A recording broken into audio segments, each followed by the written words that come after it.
way. See, I told you so.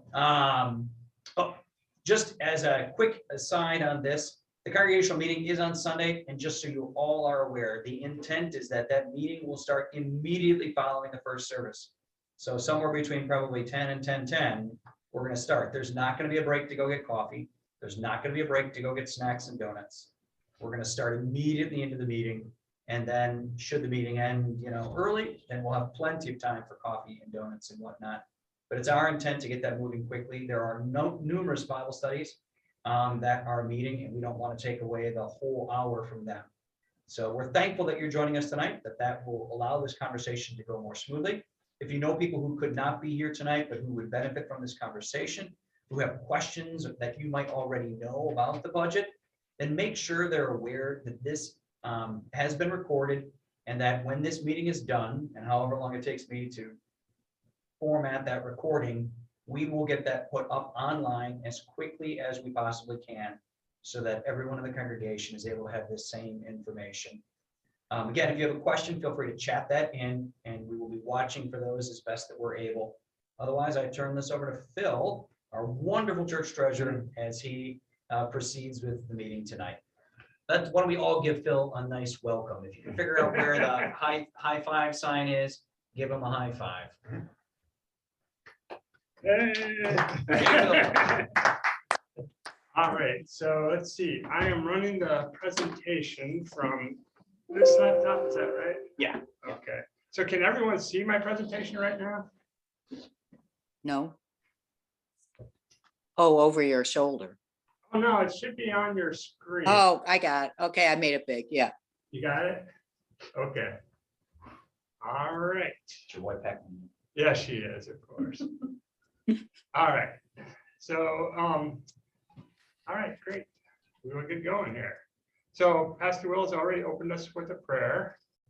As he was mentioning, our congregation has just done a magnificent job of supporting the ministries to grow the kingdom of Christ there. And one of the things you see on this slide, there's several things. I know it's a little bit busy, but the things I want you to focus on is first, the black line is basically the trend line that we had a couple of years ago as far as the growth of our ministry.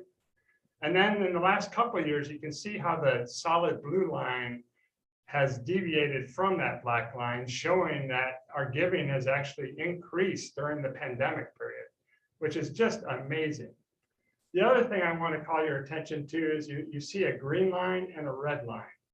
And to me, and you'll see how those are getting narrower as time goes by. And what that means is our offerings are getting steadier, which means that people are doing more first fruits giving. So people are not giving out of their leftovers, they're giving out of their first fruits.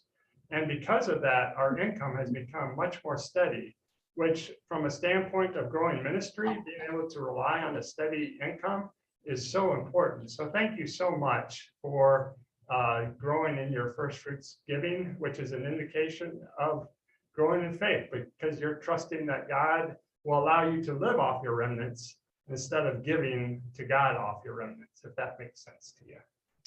Okay, I will move to the next slide. This basically shows us that we are positioned to grow in mission. So what you see here is our cash position over the last decade or more. And what you can see is that we have gone from in the early mid-2000s to around $100,000 to $200,000. We are now up around $400,000 of cash. And what's been very encouraging is that you can see that the green bar is that basically we have right now some unrestricted cash that we can use to meet any sort of budget deficit that we have that's less than 78,000. It'd be very unusual circumstances that would cause us to miss the budget by $78,000. So I feel very comfortable with where we are right now. We have had over the course of time, we have had some major expenses, like we have had to do the parking lot, that sort of thing. $78,000 would not be enough to cover that sort of thing, but we'll talk about the situation we've had in the past with that sort of thing. And again, it's another sign of how generous our congregation is. Okay. And again, if you have any questions about it, I'm going to go through these fairly quickly, so just write down your questions. The other thing that's been very encouraging is we have continued to reduce our long-term debt. So back when we opened up the Shut Community Center back in 2008, we owed somewhere between $1.5 and $2 million. That deficit now is under $1 million, and you can see that steady progression as we pay off the debt. So another very encouraging sign that we are making very good progress.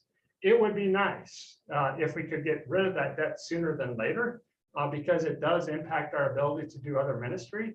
But we continue to steadily pay that off, which is a very good sign. We still have about 12 years left on our mortgage, so still some time to pay that off. Next, what you see is how we're generous in other ways too. And I was mentioning about, for example, the parking lot. We had some roof damage. We've had some water issues in the Shut Community Center. But what you can see is our congregation has really stepped up during those periods to help cover those kind of costs. So for example, if you look at 2018, we had over $100,000 that was given in order to cover the parking lot expenses, which is just amazing. This congregation, every time I go through these slides, I'm just amazed at how generous our congregation is. We've also had memorials and special gifts. And then the last couple of years, we've had a lot of increase in benevolence for like the local food distributions. We did 4 of those this last year. We established the Pastor's Angel Fund where people in need can come up and basically express a need to the pastor, and he has the freedom to help them with that cause. We've had the city mission, World Hunger, disaster relief. So just a lot of great causes. Welcome. So yeah, continue to be very impressed. And then the other thing I want to highlight is that green bar that you see for 2021. We have changed the way we've done our endowment investments, and our timing was very good on that. So this year, we have actually gained on our endowments. So we are very comfortable that we will be able to continue to grow those endowments and are looking forward to that. So now the question becomes, what about 2022? What will the giving be? So if you look at the change in giving from 2020 versus 2019, $74,000 increase. Right now, what we're looking at for 2021 versus 2020 is on the line of $37,000. So then the question is, where do you think 2022 will be versus 2021? So in order to estimate that, we take a look at our intentions. So this is the process and that folks have been going through here as far as expressing their intent to grow this year, grow in faith. And so far, we've seen a good response to the intentions. So for example, we had 16, actually we're up to 18. Elaine gave me a new report today. So we're up to 18 new families who have expressed an intent to give in 2022. So that's just fantastic. And of those who have expressed intentions, 73% intend to exceed their 2021 intention or their actual giving. As was in the letters, there is 2 anonymous donors who are willing to give money towards people who give roughly an extra $1 per day. Anyone who intends to give more than $1 a day, roughly speaking, they will match it with $100. So right now we're around 20 people who have increased their giving by that $1-ish a day. And so right now we're looking at $2,000 of matching funds. But I just want to indicate that there's still a lot of opportunity to capture that money. So, okay.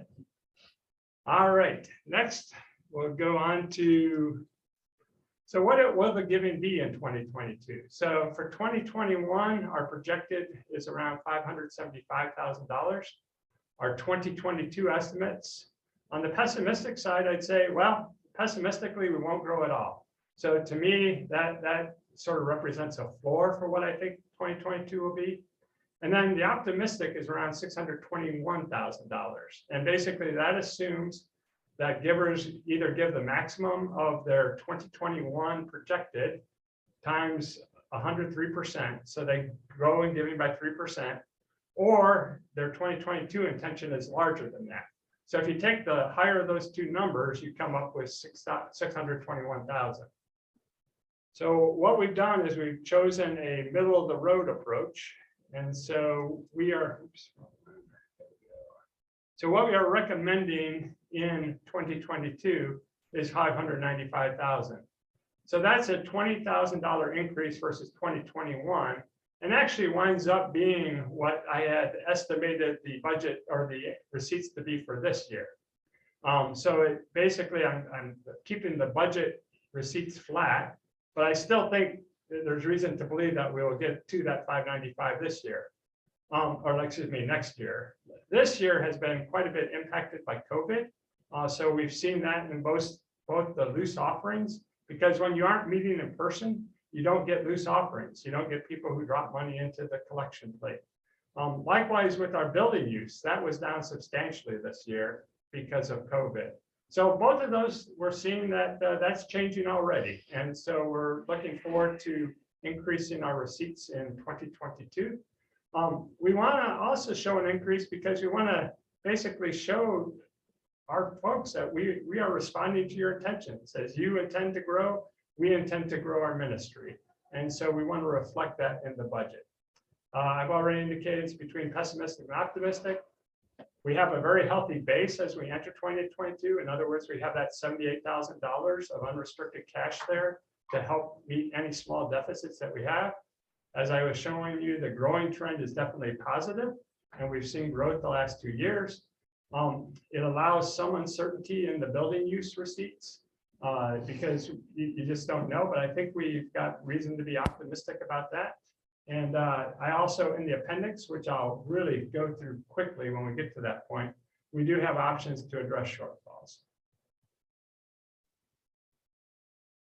So now we're going to talk about the budget and talk about how we balance the budget. So receipts, as I said, are 595. So in order to balance the budget, our expenses need to be 595 as well. So here again, you see the breakdown of the receipts, and you can see how the total in that middle column of 2022 budget comes out to $595,000. It's made up of a total of 3 different contributions: non-designated 467, designated $20,000, and then building fund of $108,000. And then off to the right, you can see 2 comparisons. One compares the 2022 budget versus the 2021 budget. So if you see red shading, that indicates it's a decrease. If you see green shading, that means it's an increase. So we actually, over the years, have seen that designated giving tends to be quite high. So for example, 2021, even though we didn't have the building used as much, like I said, we had money that came in via for other causes. And we see that it was 18,400. So we're projecting a small increase versus the 2021 estimate.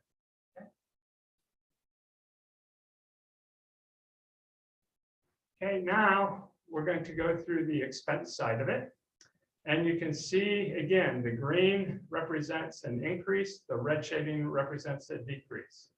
So when you compare the budget versus 2022 versus 2021, you can see that the areas where we have decreases are like the flight. Okay, so you may say, oh, gee, why are you going down with the flight budget? Well, if you look to the right, you can see that the 2022 budget versus the 2021 estimate still represents a $2,300 increase that flight has available to them. And like I said before, if we're within $1,000 of balanced budget at the end of the year, I'll be happy. So I'm not too worried about this. If Ann comes back and says, hey, we have some great things we're trying to do with connecting to the community, I'd like an extra $830 to get back to what I requested for budget, most likely council is going to say, go for it, Ann. So, as long as we're in the cash position, which we'll continue to monitor through that. Okay. Likewise, you can see mostly green on the screen, which is encouraging. Now, one of the questions I got had to do with worship. Why is worship going down so dramatically? And that is from our intents last year. One of the things that was part of our stewardship campaign, which you successfully contributed toward was to basically upgrade digitize our sanctuary. And that was $13,000 roughly. So now that we've done that, we are pulling that out of the worship budget, and we will be returning to basically historical level of where worship has stood. Another question that I didn't address that I got earlier had to do with restricted versus unrestricted cash. And so, I'll answer that question now. Restricted cash has to do, we get money that people contribute to only certain causes. And so when that comes in that way, that is restricted. Council can't use it for something else. Unrestricted money, basically council has the ability to use it as they see fit, up to $7,500. And when we get something that's more than $7,500, then council has to bring it before the congregation for a congregational vote. I don't know if anyone, you can see, for example, TAP, we have kept their budget flat. Right now, just to highlight, TAP has done a great job of increasing their ministry. So if you go back a couple of years in TAP, they were spending around $1,000 per year. This last year, tremendous growth. I think they grew up by a factor of 3. And so you can see that it's gone up quite a bit. They didn't quite get the budget, but boy, did they really step forward and really contribute to the ministry of Christ's kingdom here in Finley. All right, go on to the next slide.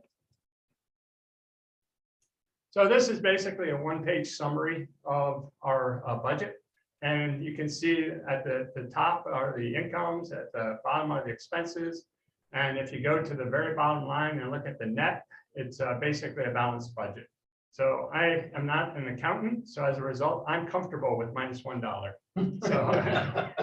So I know Greg Spees is right now rolling in his chair, saying, that's horrible. All right. All right. All right, so that's the meat of the presentation. And what I'd like to do is just quickly go through the appendices, which we will be sending out with the presentation. We didn't want to send it out ahead of time because we wanted to be able to address any questions that came up right away. So I'm going to fly through these next slides here. So the first one is basically, if you're interested in seeing the historical expense trends, they are here for you. So for example, if you look at worship, you can see that typically it's around that $2,000 to $3,000 to $4,000 went up for basically for the digitization of the sanctuary this last year. But yeah, if you go through this and you see anything that alarms you, just let me know. I talked about TAP. Look at that. Went up from $1,000 to $3,000 to $8,000. So they are really going out and finding things to help grow the kingdom out in the community. Great stuff there. Okay. Next, I want to talk about payroll changes. So Pastor Will, the overall increase that we're giving Pastor Will is 3.5%.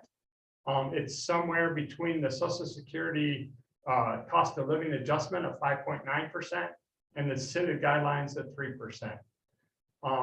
For the other staff, some of the other changes to the payroll have been related to, we've expanded and changed Angela's role, for example, Wednesday night services. The director of connections, we only paid for Christine for a half a year this year. Next year she'll be at a full year. And so, so that has impacted the budget. And then also we are basically splitting the difference for the other staff between the COLA of 5.9% and the CITID guideline of 3%. So the other staff is at 4.45%. Yeah, so I'm sure there may be questions about that one, so don't hesitate to come back and ask questions.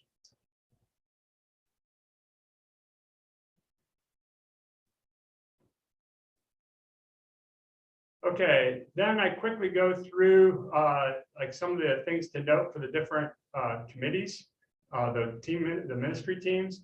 So these are the events that impacted property and what their plans are for 2022. I'm not going to go through all of them. They will be there in the appendice for you. Flight, they're growing in their community outreach. They've already grown substantially. Christian Ed, likewise, the growth in VBS has been tremendous, and they want to continue to grow that. Okay, TAP, here are the different ministries that they plan to support in 2022.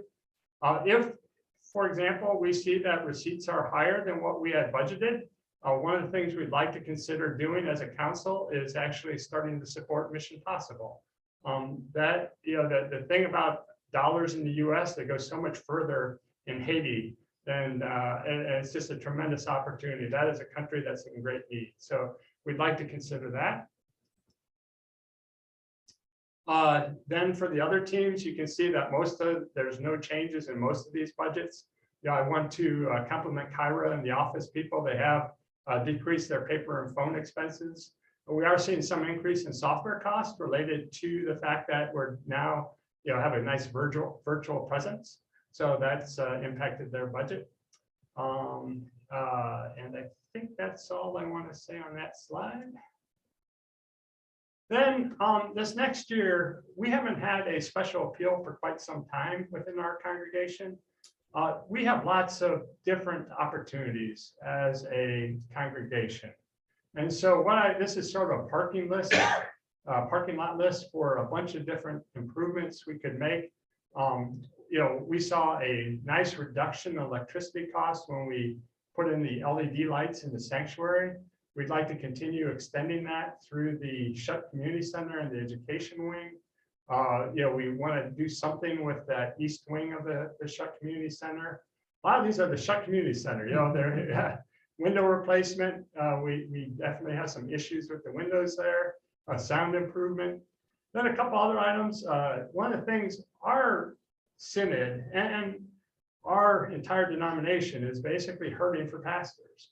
And so anything we could do to help support a seminary intern is something we want to look at. Likewise, I know the technology team, those folks have done a great job, but I know they also get burned out sometimes. So, you know, one of the things we could consider doing is having a high school student to we pay to help us or something like that. I don't know. These are just, like I said, parking lot items that have been suggested. No definite plans on any of this, but just stuff we want to talk about. I've already mentioned about paying down the existing debt, and I'd like to see our endowments grow. And one of the things we want to do is highlight what those endowments do. I'd also like to, I know a lot of congregations have a building maintenance endowment where they actually cover a lot of the cost of maintaining their property out of an endowment. So we don't have anything like that right now, but that'd be another thing. But again, if you want to add to this parking lot list, feel free. It'd be good to know what other people see. Next. I've already talked about this. Here is the examples of the different types of cash. This was a question that came in, and this just provides some detail about how we set the different levels and what we can do with all the different funds. And here's I refer to it as a contingency list, but it's basically potential responses to budget shortfalls.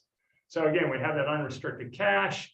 We've been actually contributing money to a long-term maintenance reserve, which is now at $12,000. Part of the budget is to reduce that to $1.2 thousand, but we could reduce it even further this next year if we choose to. We could reduce the growth in spending for local missions. So we could reduce the TAP budget, for example. And then just to note, I think we'll have additional attentions come in that will likely result in increases. Childcare will generally contribute about $7,000 toward our operation cost. And council will continue to monitor both the cash trends of growth of giving and also cash in order to determine, what can we do in addition to what we're already planning. And this is just a highlight of the things that go into the designated giving category. So you can see building use is the largest contributor to it. From a budget perspective, I just lump everything else into a miscellaneous category. But if you want to see where the actual dollars go to and how they're designated, you have that as part of your appendix too. And at that, I will open it up for questions. I just, once again, I can't express to you how grateful I am to be able to serve as your treasurer and work and be part of our congregation. It's great to see how we're growing our ministries. and just appreciate all your support. So, any questions at this point? I guess there's a few chats there. Okay.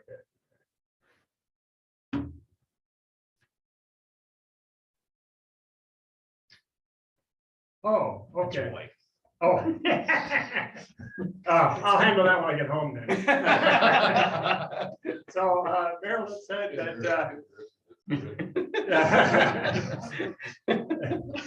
So she asked a question, Marilyn, you could probably unmute if you want to clarify, but if I don't explain this right. But she said, hey, right now we've been contributing money to this long-term maintenance fund. So what we're doing right now is we are taking part of the offerings, part of the receipts we get each year, and we're contributing that to this long-term maintenance reserve. Another way of getting that would be to actually, through a special appeal, bring in a lump of money at one time, say, $30,000, $40,000, and then basically pay for some of the building and property expenses off the interest off that endowment. So instead of taking money that's coming in as part of the offering and using it for the long-term maintenance reserve, it'd be more of a one-time thing, and then we live off the interest off that endowment. So the nice thing about endowments is they're sustainable, that they're there for you. It's just that, and then you can devote more of your offering money to actually ministries instead of to maintaining the facility. So it's a nice recommended approach. Okay. All right, let's see if I have any other questions here.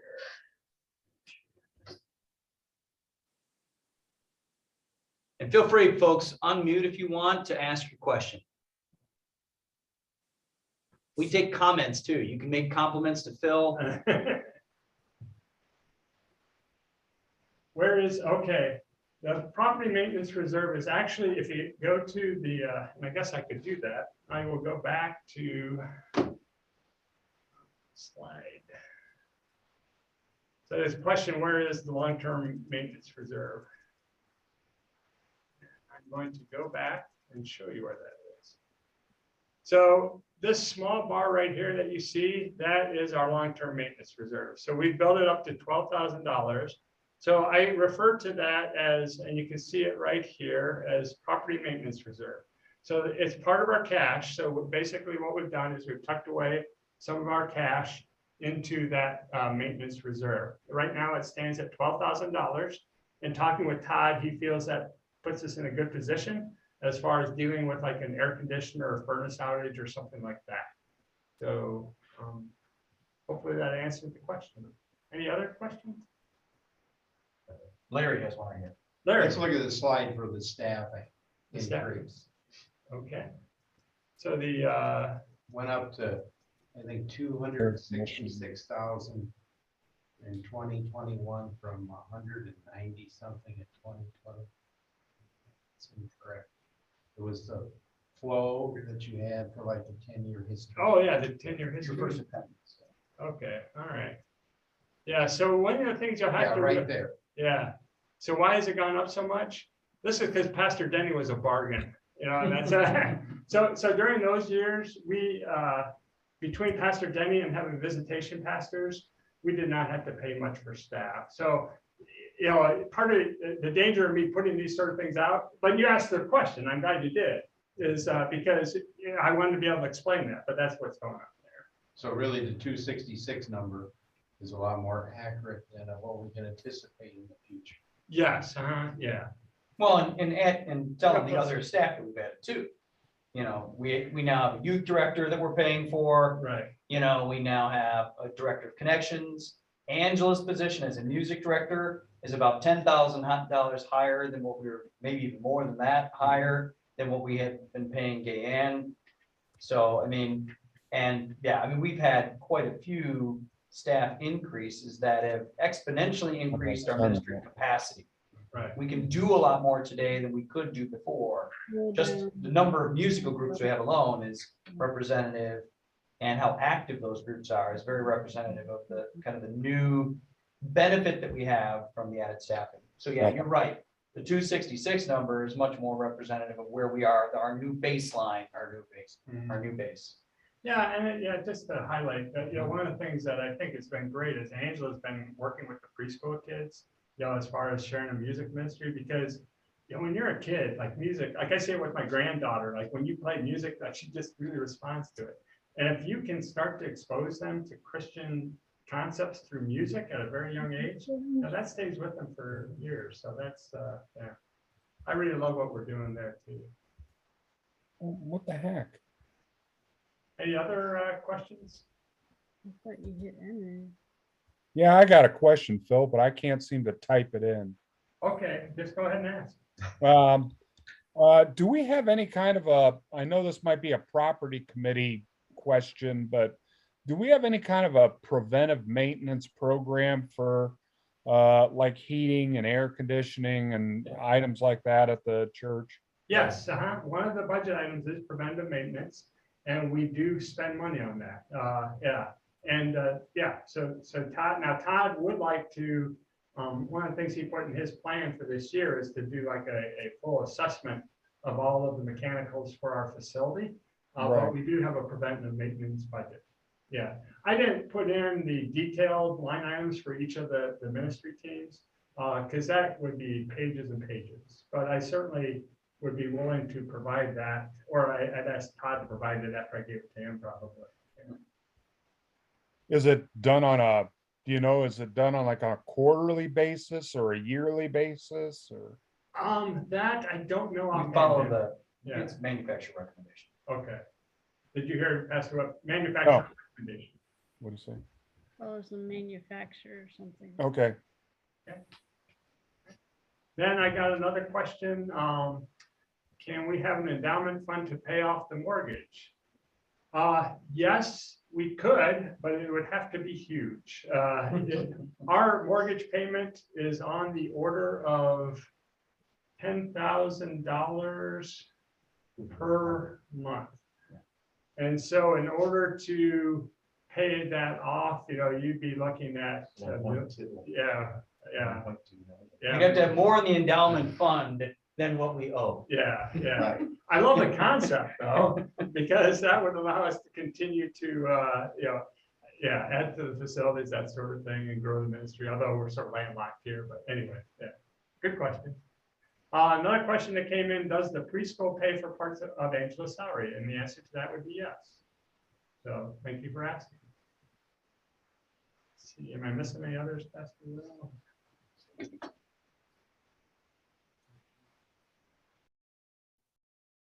Are there other, feel free, anyone else who's just kind of watching, feel free to unmute and ask your question if you have questions. Except for Maryland. That I'll address when I get home. I have a question, Phil. Yes, Charlie.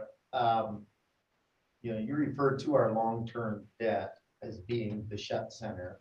Do we have any other long-term debt, or is that No, the that's- only long-term? Yeah, debt? that's the only one. Yeah. Our congregation has shown an amazing, I remember when we were going out for a loan for the Shut Center, and people were saying they were nervous about it. And like it was actually hard to get money at that point, but we were able to show our track record of paying off debt, and that was enough to convince the lending. Now, this particular, our particular loan right now is through private, and they were just really encouraged to see what our history has been in paying off long-term debt. Any other? I guess I should have repeated Charlie's question in case people couldn't hear it. But Charlie just was wondering if we had any other long-term debt besides the Shut Community Center, and we do not. What is the interest rate? It's Steve Welch would know for sure, but I believe it's between 3% and 4%. Somewhere in that range. And that loan resets. They were asking what the interest rate is on the loan, and that loan went through a reset just before I started. So in 2018, it reset, and it's automatically programmed that in another 2 years, then it will reset again. So we are due for a reset in 2 years. Doesn't mean we can't go earlier and do a refinance, either to get a fixed interest rate, which might be a little higher, but again, if interest rates are going to be going up, we may want to do that before they start going up. So, but We could also switch lenders and go to Mission Investment Fund rather than Thrivent, because Mission Investment Fund is not based on the Fed. It's not based on the federal lending rate. Instead, they base that just on their track record with congregations paying off their debt. And so it's a more stable interest rate. It doesn't go up and down like the other ones do. But again, those are all things that the Finance Committee would research and look at and come and make a recommendation to the congregation. Do you know what the interest rate is right now? I believe it's between 3% and 4%. Is Steve Welch on the line? Because Steve would actually be able to answer that very quickly. Okay. But I don't see Steve on. I didn't see one. Okay. You guys question? Oh, okay, another question. The sign was supposed to have a motherboard that had graphics. Did a different sign get ordered? Or can those two lines accommodate graphics? So, Yeah, no, that's not the case. yeah, we cannot accommodate graphics on that sign. Yeah, I agree that there was a transition with that, and I really don't know the history, so. And I'm getting a large boo, so yeah, this is where I'm at with the sign. Mel and I have had this discussion quite a bit, because she was disappointed with how the sign came out too. And I said, the key thing for a sign is to show that your congregation is alive. And the fact that there are words on it that show that we're alive is the most important thing. Okay, so I am a engineer by background, so I'm not into art at all. So that's probably why people are disagreeing with me here, which is fine. They were good with the budget. Yeah. No, we better take you out of the script. Yeah, that's right. I'm going on script here. All right. Is the preschool budget a part of this budget? It is not a part of this budget. They have their own separate budget. The preschool has been a great success story here, because if you go back 10, 15 years, most of the discussion about our budget was how much were we going to have to pay the preschool in order to keep them floating. And, since we've opened the Shutt Community Center, and since they've expanded the enrollment of the school, that has not been a concern. And that's been such a blessing to that they've been able to be successful and reach a bunch of kids. It's just been fantastic. So, And just as, so people are aware, they not only are stable in their budget, but that they each month are putting money away so that they can do their own capital improvements. A couple of years ago, they took that money and they purchased a van for the preschool. I mean, an actual minibus, the one that you see in the parking lot. So they've done very well in the last few years. We don't contribute anything toward their budget line. They're completely self-sustaining. And in fact, they then pay the church back for custodial services. They pay the church for some of our copier expenses for when they make copies. They help with utility expenses, and they help, should we move forward with a plan to replace some of our lights with LED fixtures, they intend that they will contribute toward that project too. yeah. And maybe, Pastor, you could maybe make comment, or maybe I could. Here, come on. Okay, Charlie. Real quick regarding, because there's been a lot of questions about the preschool and the daycare. So we've asked Carrie to be the third Sunday speaker, I believe in March. So I know that's a little ways off, but she will be introducing her staff, and I think talking a lot more in depth about what goes on there, how they handle their business. So that might be an opportunity for those of you, and there's a lot of you out there, understandably, that have questions about the preschool and daycare. Plan to attend that third Sunday opportunity in March.